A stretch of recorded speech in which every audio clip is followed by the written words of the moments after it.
Hello, welcome to my ceramics YouTube site.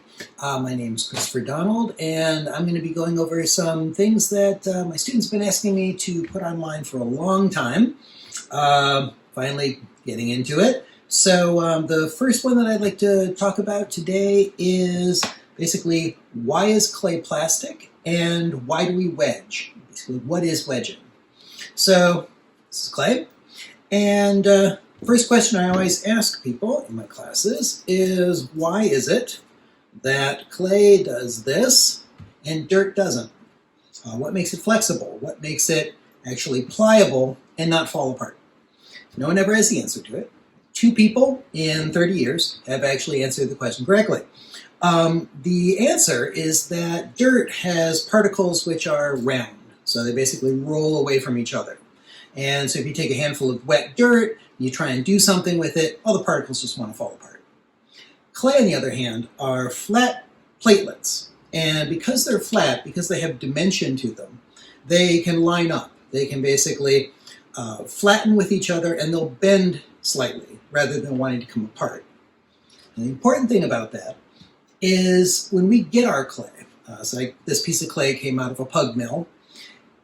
When you buy fresh clay, it's basically homogeneous. So it is the same water content, but the particles aren't really lined up. They kind of go every which direction. And there's no advantage to using the clay directly out of the bag. So I can take this clay and I can make a lump of it, and I can immediately throw this on the potter's wheel or roll it out into a slab. The problem, though, is that if I roll this into a slab right now, all those particles going every which way, I am going to kind of flatten them out a bit from rolling it, but those slabs are going to have a tendency to warp, and warp pretty badly. If I throw with this lump, I don't have any advantages. I haven't gotten the grain going in the correct direction. I haven't done anything to help me out. So it's basically 2 traditional ways of wedging. The first one is ram's head. So ram's head wedging, you're using both hands, equal pressure. You're kind of squeezing together into the middle as you're pushing down. So with this kind of wedging, I'm going to end up with something that's supposed to basically look like a ram's head, horns on the side. And what this is doing is it's giving me 2 spirals and a center kind of area of compression. And this is uniquely good for hand building. So for hand building, I would wedge like this, and then I would take and flatten the slab, flatten the clay on end. You want to keep flipping it so you don't get an overlapping seam. And this is going to give me kind of 3 different overlapping grain patterns. I've got the 2 spirals, and then I've got that compressed part in the middle. And they're all going to overlap and basically sandwich up like plywood. And that's going to make it very, very strong and very, very stable. So if I roll this into a slab, it's not going to have a tendency to warp or twist in the firing. The reason why the clay wants to warp on you is that from this state, from wet to finely fired, something that you're actually going to eat or drink out of, it's going to shrink between 9 and 15%. And that shrinkage puts a lot of stress on the clay. So that's what's actually going to make it want to twist and buckle and warp on you. Anyway, so ram's head wedging. For wheel throwing, we generally do spiral wedging. So spiral wedging, I'm letting one hand do most of the work, which is my right hand. If you're left-handed, it would be your left hand. And I'm kind of wedging the clay just about, I'd say like 20%. Is getting squished out each time.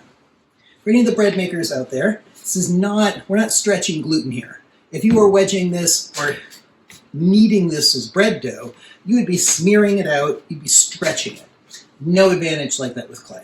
With clay, what we're trying to do is get those grains all going in the same direction. We're trying to even out the clay if it's been sitting for a while, if I've got different consistencies, different water contents, kind of getting it mixed up.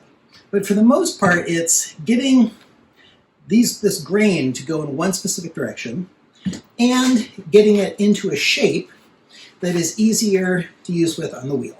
All right. Now, kind of see what I'm actually doing there, it's helpful if I got to take one hand out of the equation. So I'm basically using this hand. This other hand is just flipping it. And I'm pushing down, and I'm pulling it up on its point, and then pushing again. So from this direction, I pull it up on its point, push away, and I'm pushing away and kind of into the tabletop at a 45-degree angle. I'm not going flat.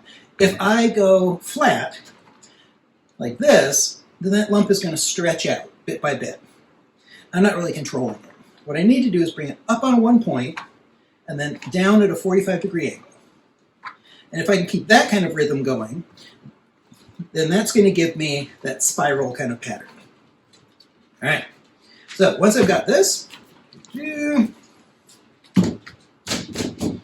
going to round off the bottom, give it a little bit of a convex shape.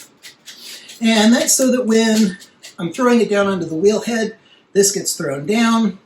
Because it's at a point, it pushes the air out, and I don't get an air bubble stuck underneath it before I start throwing. All right, now there's one other kind of take on this. If you're aware of like a lot of like, especially people from the 1970s, kind of art fair potters, a lot of those guys, art fair, old school production potters, would do ram's head wedging, but for twice the amount of clay that they actually wanted. So I might normally wedge 1.5 pounds of clay for a mug. They would take 3 pounds of clay, and they would ram's head wedge it. And then when they're done, they would take and cut that in half.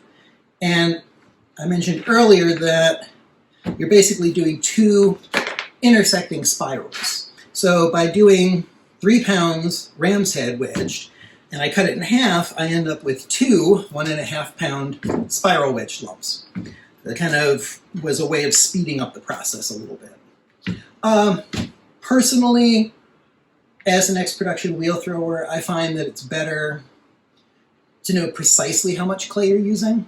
Doing it this way, it might be 1.5 pounds, 1.5 pounds, it might be 1.4 pounds, 1.6 pounds. So I prefer to kind of start with a scale, have 1.5 pounds, wedge 1.5 pounds, and know how much I've got at the end of it. All right, so last time showing the spiral, then I would round it off. I tend to kind of take off that hard edge there and those wrinkles as well, and then it's ready to throw. One last tip on wheel throwing, or on wedging and getting your clay prepared. I wouldn't want to leave my lumps on a canvas like this, dry canvas, or on a piece of wood, anything porous, while I'm waiting to work. So I would get a small wear board, put a piece of plastic on it, stack up my pieces of clay, and keep that wrapped up. You don't want part of the clay to dry out. Again, shrinkage, and when you're wheel throwing, it's all about consistency and the clay being even. So if I'm letting the bottom of it touch wood and it's drying out over, honestly, even like 15 minutes, when I invert this and then go to throw with it, this little bit of clay is a little bit stiffer than the rest of it. And it's going to give me problems when I'm trying to throw on the wheel. All right, so that's it for wedging and a little introduction to ceramics and what clay is made out of. Thanks for joining me.